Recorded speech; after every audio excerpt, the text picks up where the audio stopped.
Bro, it's tough, right? Shift up, shift down.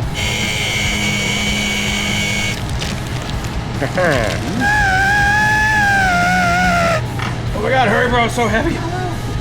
Said team lift, but I just left this by myself. No big deal.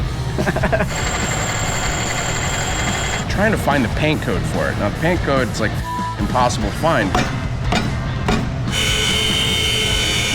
Peaky Blinders. We got a box to open. Shing.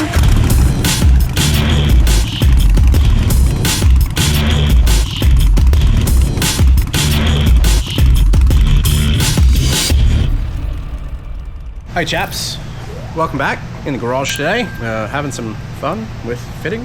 It's actually not. It's a huge pain in the ass.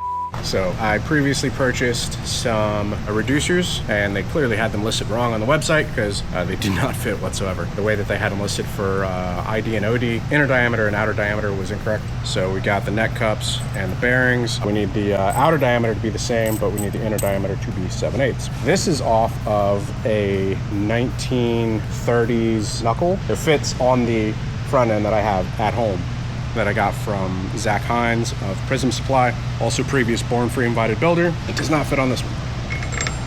Because what I have found out is this one is for a G model, which I think was the Cervicar. We're getting into those nitty-gritty details that y'all probably don't give a shit about. But G model, which came on the Cervicar. So this was a 7/8 stem instead of a 1-inch stem. Don't quote me on any of this shit. So we're trying to make it work, but we just have to reduce from 1-inch to 7/8. We'll probably barely have space for the speed sensor. Basically do some custom wheel spacers. Bro, it's tough, right? Does it go? Obviously this will be like way higher, so we need to drop the bike way down. We might need to go taller on the front end, in which case I need to figure that out like now. So this is original to factory 18-inch front end, but as per the geometry of the Softail frame, we might need it to be a little bit longer to keep those axles kind of in the same space, right? So spacers, axle, neck cups, bearings. I also need to change out the bearings in the wheels. So that's kind of where we're at with this, but that's the first time that the Springer is set on it. It's very, very janky, very just set on there for now. Cool thing here, which a lot of you guys are asking for.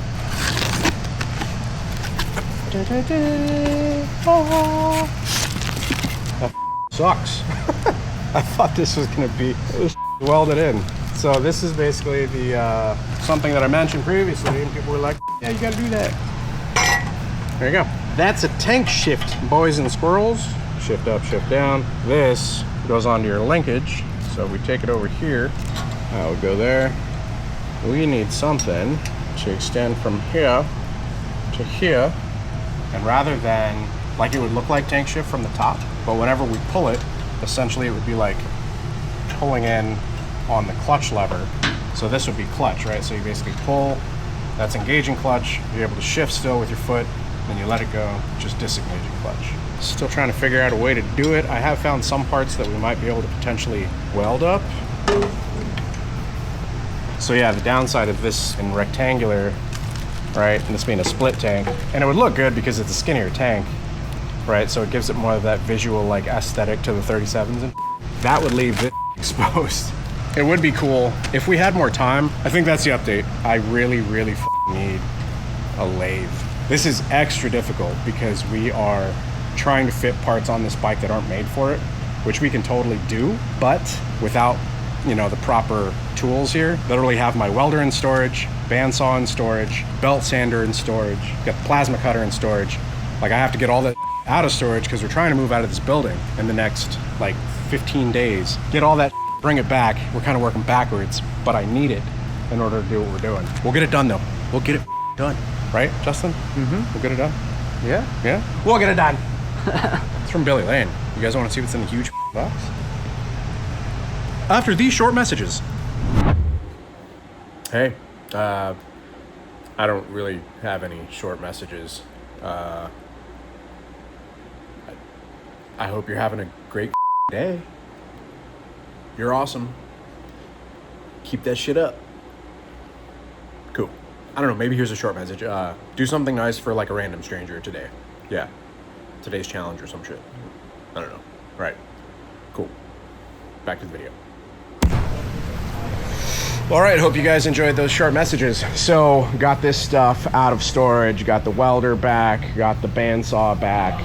Actually have a mini lathe and some turning tools and then some more of our welding stuff. So, we're gonna be getting our weld on. Should be receiving in some exhaust piping here shortly where we are going to custom do our exhaust. Justin. Oh, what's that? Blockheadmoto.com. Yes.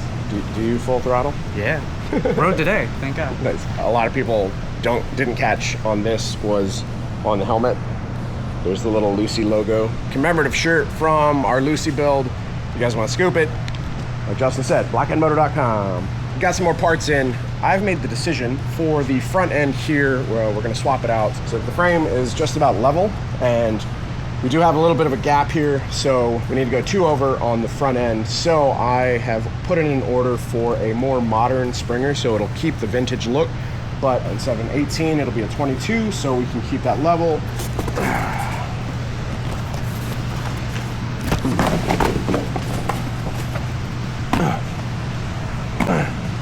Red bag. I guess I could just do this. Pretty easy. Fork nut cup conversion kit. It's not a fishtail, right? It's called a batik style exhaust pipe end. Now we are going to be probably, you know, chopping and doing these parts, so I bought that as a backup. So muffler with it. Now the end does not come off; it's like welded up to it. But this has a clamp end, so essentially, you get to decide how much of this we're going to use. We'll probably end up chopping it here. All right, so mini lathe. Few inches later. Said team lift, but I just left this by myself. No big deal. Lathe. Mini lathe. Next part, there's so many things that we're juggling with this build. The color of this thing, Delphine blue, hasn't existed obviously since they came out with it like in the 30s, right? 37. All right, so this is a picture that we found online, 1903 to 76 paint and color reference manual from Harley-Davidson. This is a thing that goes over the years, so year 36, 37 is what we're looking for. So standard colors for the 37, teak red with black stripe edged in gold, bronze brown with Delphine blue stripe edged in yellow. So trying to find the original paint code, right? They had this news bulletin, a new color, Delphine blue. Effective immediately, you can place new orders for the 1937 Harley-Davidson enameled Delphine blue. So we found some really like old articles on this and then trying to find the paint code for it. Now the paint code is like impossible to find because the paint code from back then, it was like a process paint or a single stage paint. I think they still use lead and right in the paint back then. So you can't really like replicate it, like truly replicate it. I had a Harley-Davidson corporate message me a picture of a flathead, which was offered in the same color in Delphine blue. So it's a 37 also. 2 people that we know, actually 3 people that we know that have Delphine blue. So we saw Mike Wolf's at Billy Lane's shop. Billy Lane also has a flathead that he races that is a Delphine blue. And Matt Walksler, Wheels Through Time, gave away a 37 Nuck restoration in Delphine blue. So I hit up Matt Walksler. We kind of need like this information like yesterday so that we can get this paint mixed. I hit up Billy Lane, right, asking him who painted his race bike, and funnily enough, he actually posted this back in 2024. Guess I didn't know the lengths that Aaron Lane was willing to go to get Harley-Davidson's 1937 paint color, Delphine blue. So Aaron Lane was his wife, and he put it on a 46 WR flathead racer, crash, and then he was getting tins repainted. So basically for Sons of Speed, you guys aren't familiar with that, definitely go check it out. We also found a thing that basically said the paint color was similar to the Bel Air from back in the day, which it looks similar, right? So up in Ohio, this paint shop, they're currently mixing up the color and they're trying to get it and they're gonna spray it over swatches, right? So this is one of the colors as per what the previous thing said to mix in order to get this color correct. This is the picture from the museum that Harley-Davidson corporate sent me. These are the swatches. This is that color mixed up, sprayed over gray. This is that color sprayed over white, which is interesting. You think gray would be darker and white would be brighter, but this looks darker to me. That looks lighter, right? but it also like feels like it's not, doesn't have enough green in it. Like this is more of like a teal, like turquoisey. This is like just straight blue. Like it's like a baby blue, like it feels like, right? This is Mike Wolf's, once again for comparison. Now that feels closer to this one to me over gray. Would that suffice? 100% yes, that would totally do. Most people would be like, oh my God, Delphine blue. I'm like, it just feels too blue to me. Like it's like a little bit more green needs to be in it. This is one that was sold at Mecum, the same swatches, and that's somebody waiting for my reply. So this color is a huge pain in the ass to try to get the paint code for. Whenever I texted Billy, he responded back and he said, the guy that painted my bike is actually in Orlando. And I'm like, oh, so his name is Milkbone, who I've totally heard of. He's worked with a number of people that I know. One of them is actually a Born Free invited builder, Jared Weems. So I'm gonna call Jared Weems real quick, see if he has Milkbone's phone number so he can send it to me so that I can call Milkbone so that I can tell him that he painted Billy Lane's bike and that I need the paint code for that paint color. Oi, bruv, welcome back. You guys would literally not know that we changed, except I changed shirts. Damn it. I had that up there because I was gonna be like, Peaky Blinders. Oi, bruv. Nah, just kidding, I'm not gonna start over. Yeah, we've had a lot of developments. I think last I was talking about the color and I went on a little bit of a rant. There's been a lot more developments based on the color. It's crazy to think everything that we've gone through to find the color for this bike, the Delphine blue, and we're also painting the bike ourselves. So back to this, Peaky Blinders. We got a box to open. In this box, we have a new front end. Let's just go over that real quick. We got a Arlen Ness Big Sucker air cleaner kit, but essentially what we're gonna do, we're gonna take this one, put it over the top of it. Also, this brought to you by JMP Cycles. Thanks to JMP for being a huge partner on this build. We really appreciate it. Look at that. Wow, it comes with it. This front end's, that's white to them. It's a new front end, boys and squirrels. So this is gonna work much better than the previous one because 1-inch stem to basically bolt up. So we'll do that. It also has the springs in chrome, the lower rocker bolts in chrome. Thought we would bring some of that in to the front end. Okay, it is. Woo! Damn. So I took a risk ordering this thing. Whenever I did on the website, it didn't say that the stem was 1 inch, right? So we needed a 1-inch stem in order for it to fit the neck on here to keep from having to make like neck reducer bushings and all this. Even though I did get some, but it said something about working with 1-inch neck cups. And so I'm like, if they're saying that in the description, it should have a 1-inch stem. Let's get that other one off and we'll talk about them side by side. All right, so this is the older one, skinnier stem, black springs versus chrome springs. Also, no top clamp. Overall length is shorter. And then also, these basically taper inwards, whereas these stay straight. So that gives us a wider amount of space with the axle, with the front wheel and all that. Hell yeah, that's so much better. Oh look, built-in stops. It hits the springs.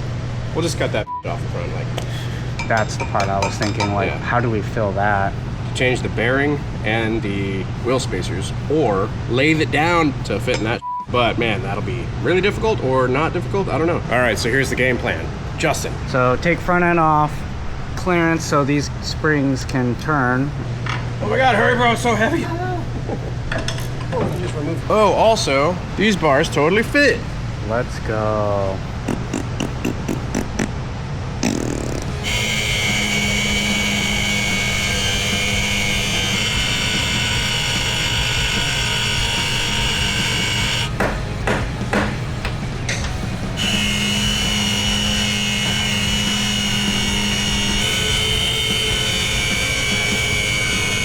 Nice and smooth. I'll probably go over that like by hand with some sandpaper just to smooth it out, but oh, way short that dude. God damn. No. Oh, dude, that's where it naturally stops too. No. That's it, it stops. Yeah. All right, so I got to clearance rockers since there's powder on the inside of that. This is probably a little aggressive. I'm just gonna go light with it though.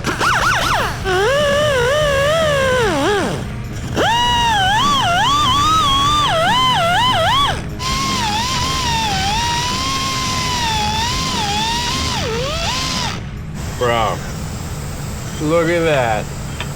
Like it's supposed to.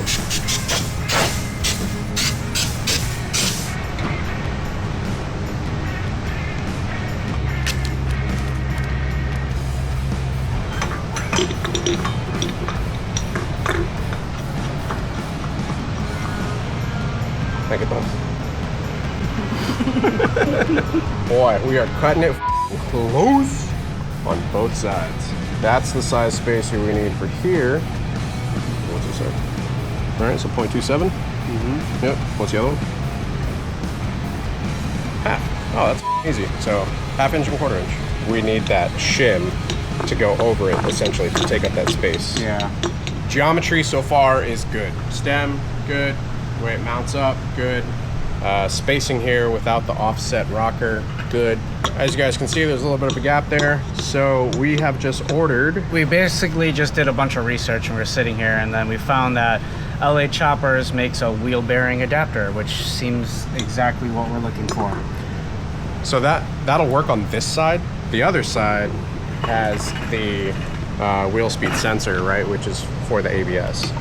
So that has to be against the bearing because it is an ABS bearing. We do need one, a 3/4 inner diameter that would fit over the axle. It's a lot of mathing. That's where the lathe comes in. So we're gonna like order some of these things in, and then if we need to cut them, we got the bandsaw over there. And then if we really need to trim them down to, you know, be precise, that's why we got the lathe. True chopper guys, using 2x4s as a bike stand. Yeah, we do, but. There we go. The calipers hanging. Don't let it hang, Justin. We're wanting to stay along this line, right? So we're keeping it straight. And we're just gonna round out here so that we can get this axle. So you see we've got Yeah, a little about 1/4 inch maybe, if that.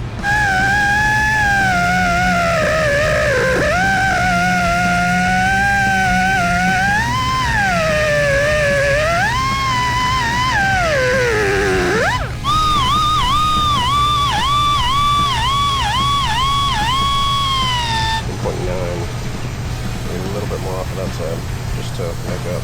And that's actually like 1.9. Leave it there. Maybe like 1.86.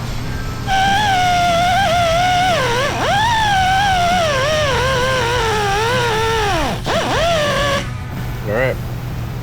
There we go.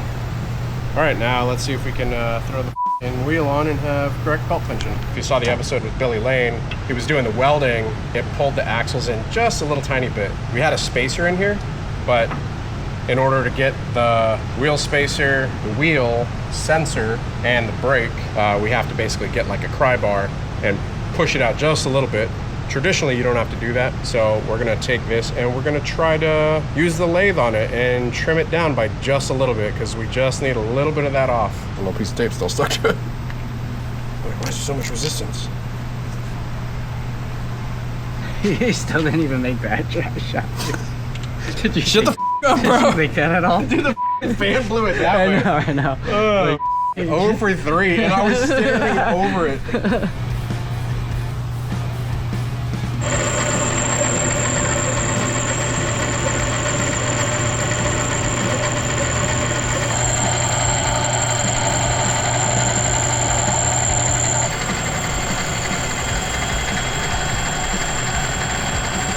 Dude, serious. That's dope. That looks clean, bro. First thing, I'm impressed. I mean, we might be doing it wrong. If we are, I mean, any advice that you guys have for a lathe, like, let me know. Billy Lane offered to teach me, but, you know, that's in the future. All right, that should be good.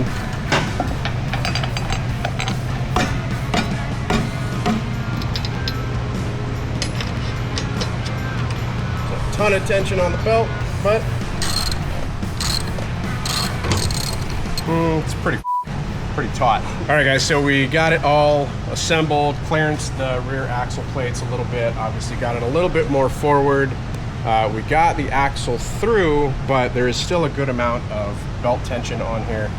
Now, the reason for that is the fact that the axles originally with the stock swing arm were down about 2 inches, which whenever you have the center point of where the bolt goes around here in the primary and it comes around, you know, you've only got so much you can go this way, so much you can go this way, right? So we went up by 1.5 to 2 inches because we knew the Springer front end was gonna drop the front. We actually even went +2 on the front, and this is how it sets. Like, it's still kicked up a little bit, but once we get everything loaded up, it should kind of level out.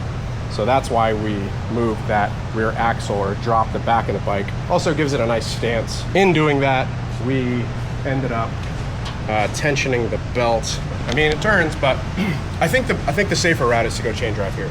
So that's what we're gonna do next. We're gonna go ahead and call this episode though, because there's been a lot to happen. If you guys wanna see that next episode, be sure you're subscribed, hit the bell icon also so it sends you notifications of future uploads and activity. I hope you guys enjoyed this one. If you did, hit the like button. Let us know your thoughts. Leave a comment down below. Big thanks once again to all our sponsors, our channel partners who are on board for this thing. Until next time, ride safe, stay vigilant. We'll catch you guys in the next one. Peace.